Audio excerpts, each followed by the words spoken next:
तो हम लोगों ने लास्ट पैराग्राफ में क्या पढ़ा बेटा?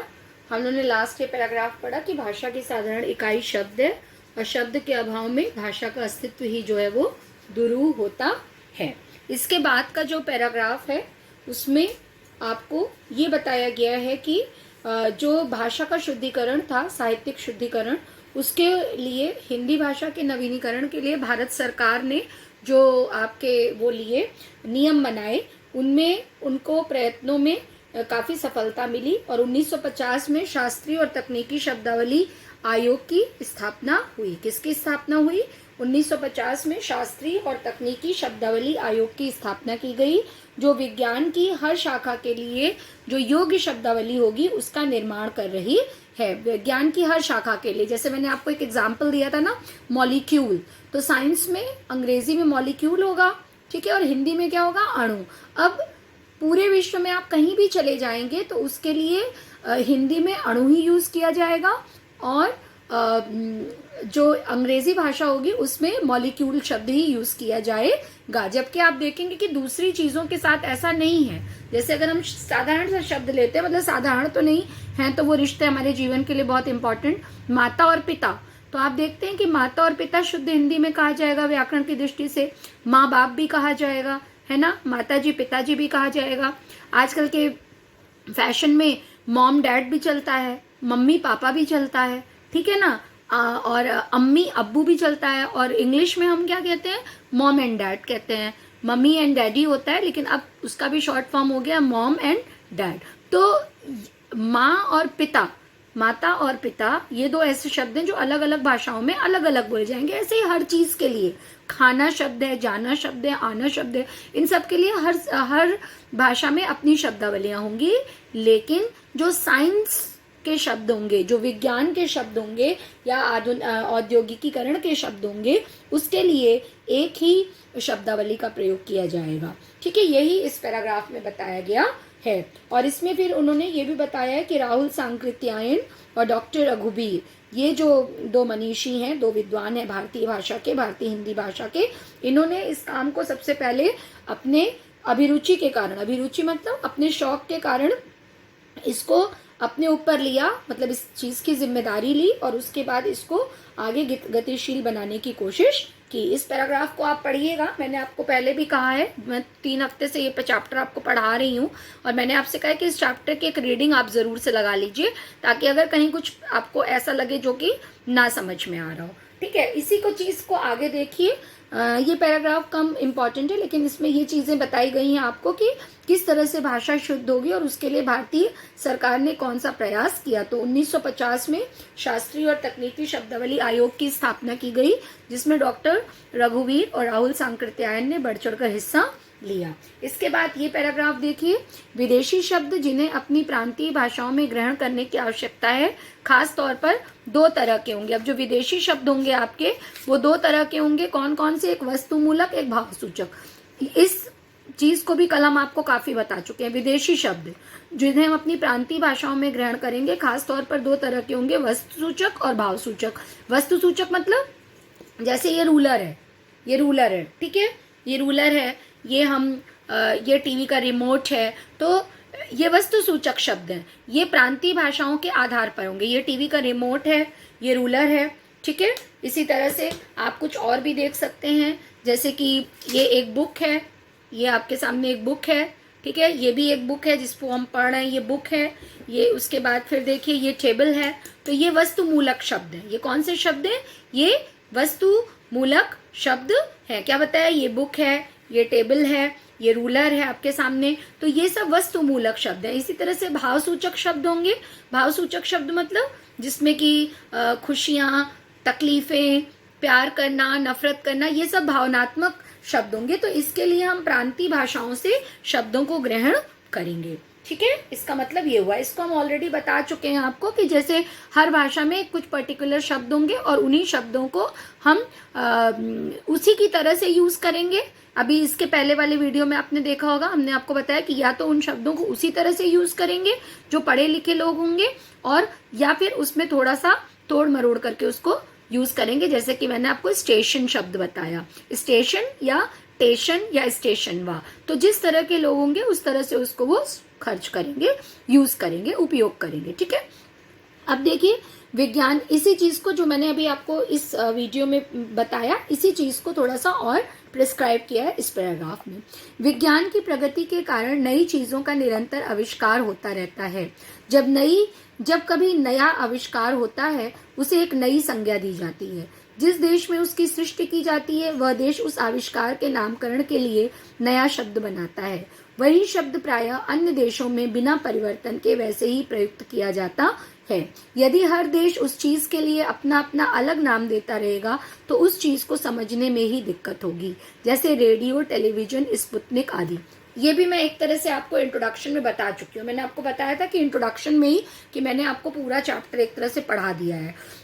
इसका मतलब क्या है कि हर चीज के लिए हमने एक शब्द बनाया। जैसे मैंने अभी आपको एग्जांपल दिया कि ये रूलर है, ये बुक है, एक टेबल दिखाई, एक टीवी का रिमोट दिखाया, तो ये चीजें जो साधारण शब्दावली में हैं इनके लिए पर्टिकुलर शब्द बने। और इसी तरह से जब हमने वैज्ञानिक रूप से प्रगति करी, similarly same in the same manner, जब हमने वैज्ञानिक रूप से प्रगति करी तो चूंकि वैज्ञानिक रूप से रोज नई नई चीजों का आविष्कार हो रहा है, तो जैसे जैसे आविष्कार होगा वैसे वैसे उसको एक नई संज्ञा और एक नया नाम दिया जाएगा। जैसे जैसे आविष्कार होगा वैसे वैसे उसको एक नई संज्ञा और एक नया नाम दिया जाएगा। कैसे? जैसे कि जब रेफ्रिजरेटर बना तो रेफ्रिजरेटर बनाया गया तो एक उसको शब्द दिया गया रेफ्रिजरेटर। ठीक है, टीवी बनाई गई तो उसको टीवी शब्द दिया गया। इसके बाद क्या हुआ? इसके बाद आई बिल्कुल एक क्रांति आई, सूचना क्रांति जिसे कहते हैं। तो इंटरनेट आया। तो अब इंटरनेट जो शब्द है, इंटरनेट भी एक आविष्कार है। आप कहेंगे विज्ञान का आविष्कार तो केवल हवाई जहाज या रडार हो सकता है। No, not at all. Mobile भी आपके साइंस का ही आविष्कार है, आपको पता है ना ये चीज। तब जैसे मोबाइल शब्द आया या इंटरनेट शब्द आया, पहले इंटरनेट आया, तो इंटरनेट आने पर पूरे विश्व के लोगों ने उसको क्या नाम दिया? इंटरनेट दिया। फिर एक आविष्कार हुआ मोबाइल फोन का, तो उसको मोबाइल फोन या सेल फोन शब्द दिया गया, और जिन भी लोगों ने उसे बनाया उन लोगों ने वही नाम दिया। इसमें इन्होंने रेडियो और टेलीविजन का दो एग्जाम्पल दिया है, रेडियो और टेलीविजन या स्पुतनिक। ठीक है, लेकिन मैं आपको रेडियो और टेलीविजन या स्पुतनिक क्योंकि पुराने आविष्कार हो गए, मैं आपको नए आविष्कार बता रही हूँ जो आप व्याख्या में ये लिख सकते हैं अपने एक्सप्लेनेशन में कि हर देश में जो भी आविष्कार होते रहेंगे उन आविष्कारों में के लिए वो जो देश है वो उनका एक पर्टिकुलर एक विशेष नाम, पर्टिकुलर मतलब एक विशेष नाम देता रहेगा। जैसे कि पहले के समय में रेडियो, टेलीविजन, स्पुतनिक आदि बनाए गए, और आज के समय में क्या बनाए जा रहे हैं? आज के समय में इंटरनेट का आविष्कार हुआ, मोबाइल का आविष्कार हुआ, सिम कार्ड का आविष्कार हुआ, तो ये सब जगह वही शब्दों में रहेंगे। ठीक है, समझ में आ गया? प्रायः सभी भाषाओं में इनके लिए एक ही शब्द प्रयुक्त है। और अगर ऊपर चढ़ने के लिए अनादिकाल से भारत में एक ही, अब देखिए एक उदाहरण इन्होंने बताया है सीढ़ी लगाना, क्योंकि ये चीज मैंने आपको बता दी, आपको समझ में आ गई ना कि प्रायः सभी भाषाओं में इनके लिए एक ही शब्द प्रयुक्त है। अब देखिए और एक उदाहरण देखिए, सीढ़ी लगाना। ऊपर चढ़ने के लिए अनादिकाल से भारत में एक ही साधन मौजूद था, सीढ़ी। औद्योगिक क्रांति आदि ने आवश्यकता के अनुसार और भी कई तरह की सीढ़ियों का निर्माण किया, जैसे लिफ्ट, एलिवेटर, एस्केलेटर आदि। भारतीयों के लिए बिल्कुल नए शब्द हैं और इसलिए भारतीय भाषाओं में इसके लिए अलग अलग नाम द्रष्टव्य नहीं होते। इस स्थिति में उन शब्दों को यथावत ग्रहण करने में कोई बाधा नहीं होनी चाहिए। फ्रेंच और लैटिन भाषाओं से अंग्रेजी ने ऐसे ही कई शब्दों को आत्मसात कर लिया, और अंग्रेजी से रूसी ने। क्या बोल रहे हैं ये कि जैसे जब हमको नीचे से ऊपर जाना होता है, जो हमको नीचे से ऊपर ही, तो दाएं से आपको, मतलब मेरे लिए नीचे से ऊपर इधर है, लेकिन आपके लिए ये बाएं से दाएं जाना है। आप नीचे से ऊपर कैसे जाएंगे? ऐसे जाएंगे। जो आप नीचे से ऊपर जाएंगे तो नीचे से ऊपर जाने के लिए हमको क्या चाहिए? सीढ़ी की जरूरत होती है। अब भारत में कई समय से इसके लिए एक ही शब्द है, सीढ़ी या सीढ़ी लगाना। जब हम नीचे से ऊपर जाएंगे तो सीढ़ी लगाना या सीढ़ी। लेकिन क्यों? क्योंकि ऊपर जाने के लिए, ऊपर चढ़ने के लिए भारतीय भाषा में कौन सा एक शब्द था? सीढ़ी।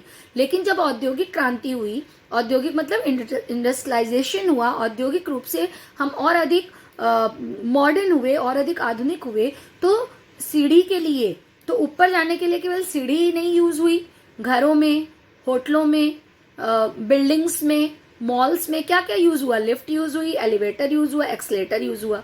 तो अब ये जो लिफ्ट शब्द है या एलिवेटर शब्द है, एक्सलेटर शब्द है, ये भारतीयों के लिए क्या है? ये भारतीयों के लिए बिल्कुल ही नए शब्द हैं। ये भारतीयों के लिए क्या है?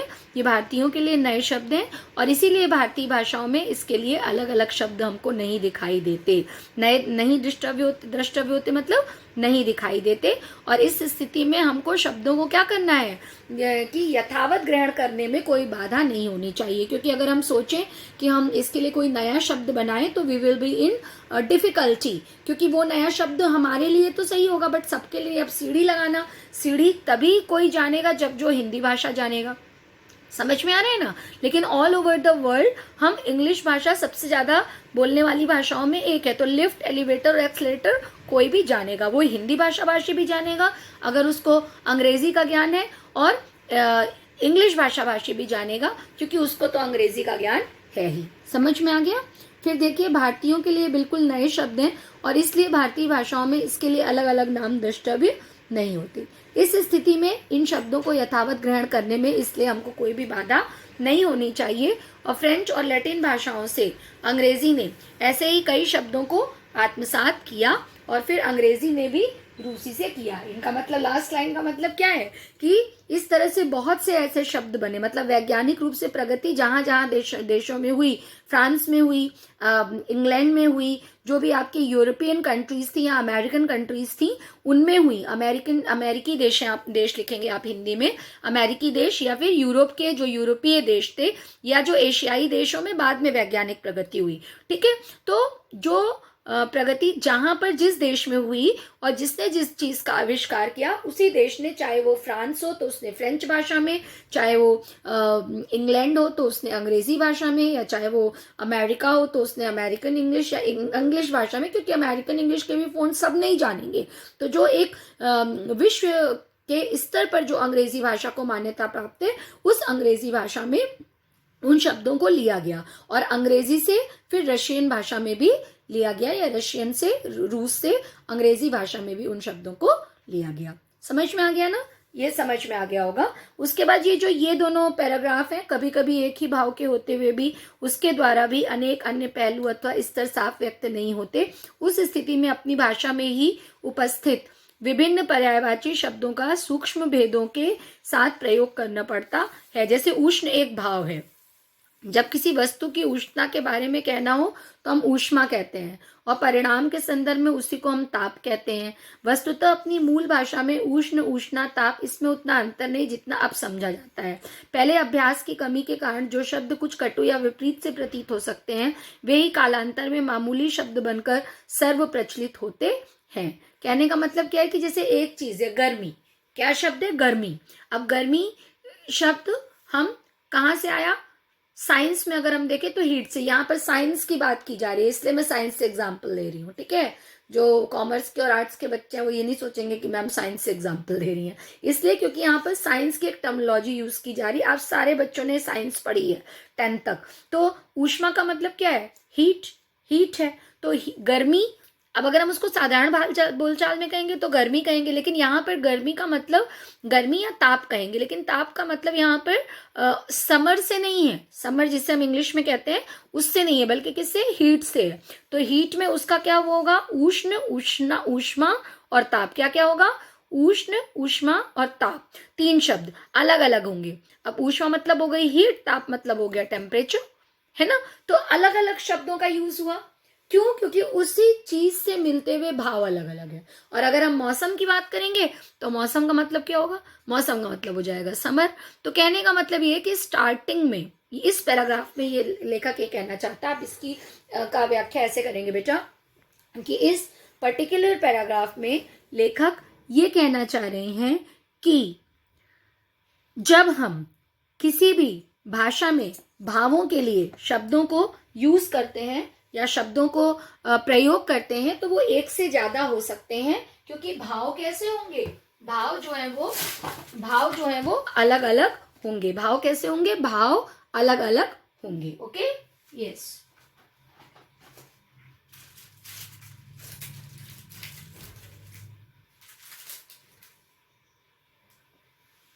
समझ गए इस बात को?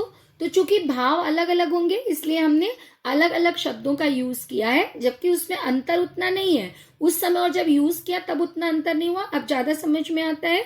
और पहले चूंकि हमको अभ्यास नहीं था तो उन शब्दों को कुछ कटु या विपरीत से प्रतीत होते हैं। कटु या विपरीत मतलब जब भी हमको कुछ नया काम करना होता है तो हम तकलीफ में होते हैं। आप, ये एक ह्यूमन नेचर है, this is very common human nature, कि जब भी हमको कुछ काम नया करना होता है तो हमको पहले उसमें पेन होता है, क्योंकि हम उसको नया काम करना होता है। लेकिन फिर जब वो हमारी हैबिट में आ जाता है, जब हमारी आदत में आ जाता है, तो फिर वो हमें कठिन काम नहीं लगता है। चाहे वो घर से संबंधित काम होगा, चाहे आपकी पढ़ाई से संबंधित होगा, चाहे आप स्कूटी ही चलाना क्यों ना हो।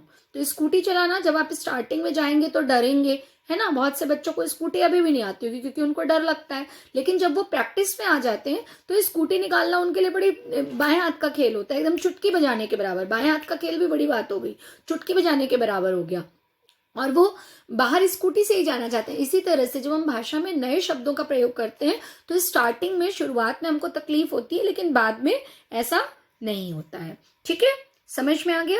तो यहाँ पर यही बताया गया। तो इस तरह से ये चैप्टर आपका एक तरह से पूरा हुआ है। और इसमें आप देखेंगे कि अगर आपको कोई प्रॉब्लम है तो आप मुझे इसको बताइए, क्योंकि अब मैं इसका लास्ट पैराग्राफ लूंगी, क्योंकि इसके लास्ट पैराग्राफ के पहले भी 2 पैराग्राफ हैं, लेकिन उसमें बताने वाला ऐसा कुछ खास नहीं है। वो वही चीजें हैं जो मैं आपको ऑलरेडी बता चुकी हूँ। लेकिन उसको प्लीज आप एक बार पढ़िएगा जरूर, क्योंकि जब आप उसको पढ़ लेंगे तो मुझे ज्यादा समझ में आएगा कि आपको चीज समझ में आई है कि नहीं आई है। ठीक है, क्योंकि और उसका ही जो समरी है वो इस पैराग्राफ में, लास्ट पैराग्राफ में दी हुई है, वो मैं आपको अभी बता रही हूँ। देखिए ये क्या कह रहे हैं लेखक, कि संक्षेप में नए शब्द, नए मुहावरे और नई रीतियों के प्रयोगों से युक्त भाषा को व्यवहारिकता प्रदान करना ही भाषा में आधुनिकता लाना है। दूसरे शब्दों में केवल आधुनिक युगीन विचारधाराओं के अनुरूप नए शब्दों के गढ़ने मात्र से ही भाषा का विकास नहीं होता, वरन नए पारिभाषिक शब्दों को एवं नूतन शैली प्रणालियों को व्यवहार में लाना ही भाषा को आधुनिकता प्रदान करना है। क्योंकि व्यवहारिकता ही भाषा का प्राण तत्व है। नए शब्द और नए प्रयोगों का पाठ्यपुस्तकों से लेकर साहित्यिक पुस्तकों तक एवं शिक्षित व्यक्तियों से लेकर अशिक्षित व्यक्तियों तक के सभी कार्यकलापों में प्रयुक्त होना आवश्यक है। इस तरह हम अपनी भाषा को अपने जीवन की सभी आवश्यकताओं के लिए जब प्रयुक्त कर सकेंगे, तब भाषा में अपने आप आधुनिकता आ जाएगी। लास्ट लाइन फिर से पढ़ रही हूँ। इस तरह हम अपनी भाषा को अपने जीवन के सभी आवश्यकताओं के लिए जब प्रयुक्त कर सकेंगे, तब भाषा में अपने आप आधुनिकता आ जाएगी। ये पैराग्राफ थोड़ा सा कठिन तो नहीं है, बट काफी चीजें समाई हुई हैं। मैं आपको 1 मिनट का समय देती हूँ, इस पैराग्राफ को जरा आप खुद से पढ़िए, 1 सेकेंड पढ़िए, और उसके बाद फिर मैं आपको बताती हूँ कि इसका अर्थ जो है वो क्या होगा। इस पैराग्राफ को आप खुद से एक बार पढ़ेंगे तो आपको ज्यादा समझ में आएगा कि इसमें लेखक क्या कहना चाह रहा है। इसमें लेखक जो है वो क्या कहना चाह रहा है, क्योंकि उसने देखिए बात शुरू कहाँ से की है। पढ़िए जरा 1 मिनट, 1 सेकंड आपको दे रही हूँ, 5 सेकंड, जरा फटाफट इसको पढ़िए, क्या लेखक इसमें कहना चाह रहा है, और देखिए और समझने की कोशिश करिए।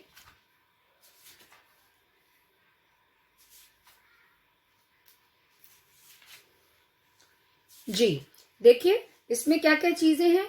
उन्होंने शुरू किया है शब्द से, मुहावरे से, रीतियों से, इन सब चीजों से उन्होंने शुरू किया है। और कहाँ पर जा रहे हैं वो फिर से पुरानी बात में लौट रहे हैं। कौन सी पुरानी बात में? जो हमने शुरू किया था आधुनिकता शब्द से। हमने चैप्टर कहाँ से शुरू किया था? हमने चैप्टर शुरू किया था आधुनिकता शब्द से। तो ये फिर से जो है ये आधुनिकता में आ रहे हैं। लेखक जो हैं वो फिर से आधुनिकता में आ रहे हैं। और बीच में ये किसके किसके बारे में बात कर रहे हैं? बीच में ये किसके किसके बारे में बात कर रहे हैं? बीच में ये भाषा के विकास के बारे में बात कर रहे हैं, नए पारिभाषिक शब्दों के बारे में भी बात कर रहे हैं। ठीक है, और इसके बाद ये जो है वो ये भी बात कर रहे हैं कि जो नए शब्द और नए प्रयोग हैं उनके किस तरह से वो साहित्यिक पुस्तकों और शिक्षित व्यक्तियों से लेकर के और अशिक्षित व्यक्तियों तक पहुंच जाते हैं। ठीक है, इसके पहले का जो पैराग्राफ मैंने आपका ये वाला छोड़ा है। इसमें आप देखेंगे कि इसमें इन्होंने, इसको पढ़िएगा आप और इसका अर्थ ये निकल करके आएगा। मैं एक तरह से आपको समरी बता दे रही हूँ कि इसमें वो ये कहना चाहते हैं कि जो भाषा में आधुनिकता का समावेश होगा वो नए पारिभाषिक शब्द और नए शैलियों को ही हम व्यवहार में लाएंगे, इसके बारे में बताया गया है। और भाषा दूसरी भाषाओं के शब्दों को आत्मसात करने में जितनी सक्षम होगी, जो भी भाषा, वो उतनी ही आधुनिकता युक्त कहलाएगी। जो भाषा जितनी भी अधिक जो है वो सिद्ध होगी, जो भी भाषा जितनी भी अधिक शुद्ध होगी और जितनी भी अधिक भाषा जो है वो नवीन परिवर्तन के साथ रहेगी, वो भाषा उतनी ही अधिक आधुनिक कहलाएगी। तो इस पैराग्राफ को ऊपर वाले आप एक बार खुद से पढ़िएगा और देखिए। चलिए हम देखते हैं कि हम लोग इस पैराग्राफ में अब कौन सी बात कही जा रही है। तो इस पैराग्राफ में बेटा लेखक जो है वो ये कहने की कोशिश कर रहे हैं कि वास्तव में अगर हम देखें तो भाषा में जो नवीनता है वो नवीनता लाने के लिए ही व्यवहारिकता में बल दिया जा रहा है। भाषा में जो कौन सा शब्द, आधुनिक शब्द, कौन सा शब्द यहाँ पर कहा गया है, आधुनिक शब्द कहा गया है। तो ये कहा जा रहा है कि भाषा में जो नवीनता लानी है उसके लिए ही व्यवहारिकता पर लेखक जो है वो अधिक बल दे रहे हैं। और वो ये कह रहे हैं कि जब भाषा में आधुनिकता का समावेश तभी होगा जब नए पारिभाषिक शब्दों और नूतन शैलियों को हम व्यवहार में लाएंगे। ये लाइन देखिए, क्या मतलब है इसका कि नए शब्द, नए मुहावरे, नई रीतियों के प्रयोगों से युक्त भाषा को व्यवहारिकता में प्रयोग करना ही भाषा में आधुनिकता लाना है। तो इसका क्या मतलब है? इसका मतलब ये हुआ कि लेखक ये कहना चाह रहे हैं कि भाषा में जो आधुनिकता का समावेश होगा वो तभी होगा जब हम नए पारिभाषिक शब्दों को और नूतन शैलियों को व्यवहार में लाना चाहेंगे और व्यवहारिक दृष्टिकोण हमको अपनाना होगा और नए शब्द और नए प्रयोग के लिए हमेशा तत्पर रहना होगा। क्या करना होगा? व्यवहारिक दृष्टिकोण अपनाना होगा और नए शब्दों और नए प्रयोगों के लिए हमेशा भाषा में तत्पर रहना होगा। ठीक है, तो क्या कह रहे हैं वो कि नवीनता, इसलिए एक बार फिर से आपको बता रही हूँ, पूरे पैराग्राफ को एक बार समराइज कर रही हूँ कि नए शब्द लाने के, भाषा में नवीनता लाने के लिए ये आवश्यक होगा कि उसमें हम नए नए शब्दों का, नए नए जो लिखा है इसी को ले रहे हैं, कुछ नया नहीं बता रहे हैं अलग से आपको, इसी चीज को आपको सरल हिंदी में लिखना है। यही तो मतलब हुआ ना एक्सप्लेनेशन का, व्याख्या का। तो क्या मतलब हुआ कि भाषा में नवीनता लाने के लिए ये जरूरी होगा कि हम उसमें नए नए शब्दों का, मुहावरों का, नई नई विधाओं का समावेश करें। और यदि कोई साहित्यकार नए युग के अनुसार नए शब्दों का निर्माण करेगा और प्रयोग करेगा तो ही भाषा में नवीनता आएगी। यदि कोई नया साहित्यकार ऐसा होगा जो कि ये सोचेगा कि मैं कोई भी शब्द ले लूं तो इससे बात नहीं बनेगी, जैसे ये रूलर है, ये रूलर है, स्केल है ना, या आपको मैंने बताया ये बुक है, तो ये बुक का मतलब क्या है? बुक है इंग्लिश में, और हिंदी में क्या है? किताब है या पुस्तक है। किताब भी जो है वो तुर्की का शब्द है, तुर्की भाषा का। पुस्तक जो है वो हिंदी का शब्द है। अब अगर हम, तो हमें तीन ही शब्द मालूम है किताब के, किताब, बुक, पुस्तक, बहुत लोग पोथी कह देंगे। ठीक है, अब इसके अलावा अगर हम कहें नहीं जी ये चौक है, या ये पेंसिल बॉक्स है, या ये ब्लैक बोर्ड है, तो क्या आप मानेंगे? आप नहीं मानेंगे, बल्कि हमको सोचेंगे कि इनको कुछ नहीं आता है कि नहीं? तो यही मतलब है कि जो नया साहित्यकार होगा वो नई चीजों का प्रयोग भाषा के लिए नहीं कर सकता है, वो उन्हीं चीजों को करेगा जो युग के अनुकूल होंगी। ठीक है, और भाषा में नई चीजों का प्रयोग के लिए हमको नए नए व्यवहारिक शब्दों और मुहावरों का प्रयोग करना होगा।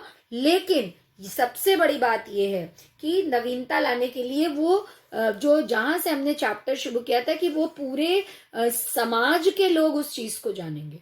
याद रखिए, जैसे एक शब्द, जैसे अभी एग्जाम्पल इन्होंने सीढ़ी लगाना दिया था, तो सीढ़ी हिंदुस्तान के लोग तो जानेंगे, लेकिन एक्सलेटर का प्रयोग करेंगे तो वो विश्व के लोग जानेंगे, क्योंकि एक्सलेटर का मतलब वही है। समझ में आ रहा है? या लिफ्ट का मतलब नीचे से ऊपर जाना, तो लिफ्ट या तो नीचे से ऊपर जाएगी या ऊपर से हमें नीचे भी पहुंचाएगी, तो हम लिफ्ट का प्रयोग करेंगे। तो लिफ्ट मॉल में हो, घर में हो, फैक्ट्री में हो, बिल्डिंग में हो, सब जानेंगे। लेकिन सीढ़ी जरूरी नहीं है सब जानेंगे। सीढ़ी वही लोग जानेंगे जिनको की हिंदी भाषा की जानकारी होगी। मैं ये क्यों, अब आप में ये भी आपके मन में कौतूहल आ सकता है या ये प्रश्न आ सकता है, आप या ये मजाक में हंसी में कह सकते हैं कि भैया लिफ्ट कैसे सब लोग जानेंगे। तो याद रखिए, यहाँ हम विश्व के भाषाओं की बात कर रहे हैं, तो विश्व की भाषाओं में जब हम बात करते हैं तो हिंदी कम लोग जानते हैं और उसके कंपैरिजन में, उसकी तुलना में अंग्रेजी ज्यादा लोग जानते हैं। तो लिफ्ट सब लोग जानेंगे, जबकि सीढ़ी वही लोग जानेंगे जो कि हिंदी भाषा को जानते होंगे। Is it clear? समझ में आ गया ना? ठीक है। अब देखिए उसके बाद ये और भी ये कह रही है कि क्योंकि जो व्यवहारिकता है वही, अब इन्होंने एक शब्द इसमें यूज किया है, व्यवहारिकता। व्यवहारिकता शब्द क्यों ये कह रहे हैं, ये देखिए यहाँ पर ये जो लाइन दी है कि नए शब्द और नए प्रयोगों का पाठ्य पुस्तकों से लेकर साहित्यिक पुस्तकों तक एवं शिक्षित व्यक्तियों से लेकर अशिक्षित व्यक्तियों तक के सभी कार्यकलापों के प्रयुक्त होना आवश्यक है। इस तरह हम अपनी भाषा को जीवन की सभी आवश्यकताओं के लिए प्रयुक्त करेंगे तो क्या होगा, तभी हम आधुनिक कहलाएंगे। इसका मतलब ये है कि क्योंकि व्यवहारिकता ही जो है वो भाषा की आत्मा होती है, तो जब हम नए शब्दों को, नए मुहावरों को शिक्षित लोगों के साथ प्रयोग करेंगे और शिक्षित लोग उसे प्रयोग करेंगे और उसके बाद अशिक्षित लोग भी उसे प्रयोग करेंगे, किनको, नए शब्दों को, नए मुहावरों को, तभी वो प्रयोग के काबिल होगा। क्या ये मतलब जो बात मैंने आपको सरल भाषा में बताई वही इन्होंने थोड़ा सा टिपिकल भाषा में बताई। मैंने आपको क्या बताया कि अगर हम कोई नया शब्द लेंगे तो तभी उसको हम साहित्य में लाएंगे, जबकि साहित्यकार या दुनिया के लोग उस नए शब्द को जानते होंगे, है ना। दुनिया के लोग उस नए शब्द को जानते होंगे, इसे सीढ़ी कम लोग जानते होंगे, लिफ्ट ज्यादा लोग जानते होंगे। तो वही बात ये कह रहे हैं कि जब हम नए शब्दों को लाएंगे या नए मुहावरों को लाएंगे तो शिक्षितों के साथ साथ अशिक्षित लोग भी उन शब्दों का यूज करें, उन शब्दों का उपयोग भाषा में करें, तभी उसको समझ पाएंगे। और इसका प्रयोग हमको कहाँ करना होगा, इसका प्रयोग हमको पाठ्य पुस्तकों में करना होगा, साहित्यिक पुस्तकों में करना होगा और ये बहुत जरूरी होगा। तभी जो हमारी भाषा है वो आधुनिक व्यवहार की भाषा जो है वो बन पाएगी। तभी जो हमारी भाषा है वो आधुनिक व्यवहार की भाषा जो है वो बन पाएगी। और इसके साथ साथ वो ये भी कह रहे हैं कि इस प्रकार से, वो लास्ट में क्या कहते हैं कि इस तरह से हम अपनी भाषा को अपने जीवन की सभी आवश्यकताओं के लिए प्रयुक्त कर सकेंगे और भाषा में अपने आप आधुनिकता आ जाएगी कि जब हम अपनी भाषा को सभी प्रकार की आवश्यकताओं के लिए प्रयोग करेंगे और उसको व्यवहार में लाने में सफल होंगे, तभी भाषा अपने आप नवीन भाषा या नई भाषा बन जाएगी और उसमें नवीनता आ जाएगी। नवीनता मतलब आधुनिकता आ जाएगी। ठीक है, तो ये चैप्टर हमारा पूरा हो गया by God's grace, thank God. और मैंने आपको इसके नोट्स पिछले हफ्ते भेजे हैं। पिछले हफ्ते मीन्स ट्यूसडे को मैंने केवल नोट्स ही भेजे क्योंकि वीडियो भेज नहीं पाई मैं, टेक्निकल इशू था, उसके कारण नेट की प्रॉब्लम हो रही थी। तो और फिर नोट्स भी अच्छे 5 पेज थे, तो मुझे लगा कि मैं परेशान भी हुई काफ़ी वीडियो भेजने में, लेकिन पॉसिबल नहीं हो पाया। तो लास्ट वीक मैंने आपको वीडियो नहीं भेजा था। So please try to understand. और इसलिए इस हफ्ते ये 2 वीडियो मैंने आपको भेजे और ये पैराग्राफ और 1-2 और पंक्तियां, जैसे मैंने आपको भाषा संस्कृति का एक अटूट अंग है यहाँ तक भेजा था, 4 पंक्तियां जो इम्पोर्टेंट पूछी जा सकती हैं वो भेजी थी, और उसके साथ एक पैराग्राफ की भाषा संस्कृति का से लेके महती आवश्यकता है तक भेजा था। आज मैं आपको फिर से इसकी 1-2 पंक्तियां भेज रही हूँ, एक पंक्ति और जो है वो, और ये लास्ट पैराग्राफ, क्योंकि ये लास्ट पैराग्राफ बोर्ड की दृष्टि से इम्पॉर्टेंट है। और बीच में भी जो भी आपको मैंने पढ़ाया है उसको एक बार, आज जो पढ़ाया है इन 2 वीडियोस में, उसको एक बार जरूर से देख लीजिए और अगर कोई प्रॉब्लम होती है तो पूछ लीजिए। ठीक है, फिर हम लोग नेक्स्ट टर्न पे नेक्स्ट टॉपिक शुरू करेंगे। Is it clear? Next turn पे हम लोग नेक्स्ट टॉपिक शुरू करेंगे। तो इस वीक आप इस चैप्टर को कंप्लीट कर लीजिए। Okay, and please write down the notes in your fair copy, and if there is any problem then kindly ask me in comment box or through messages. Okay beta. So take care. God bless you. Thank you.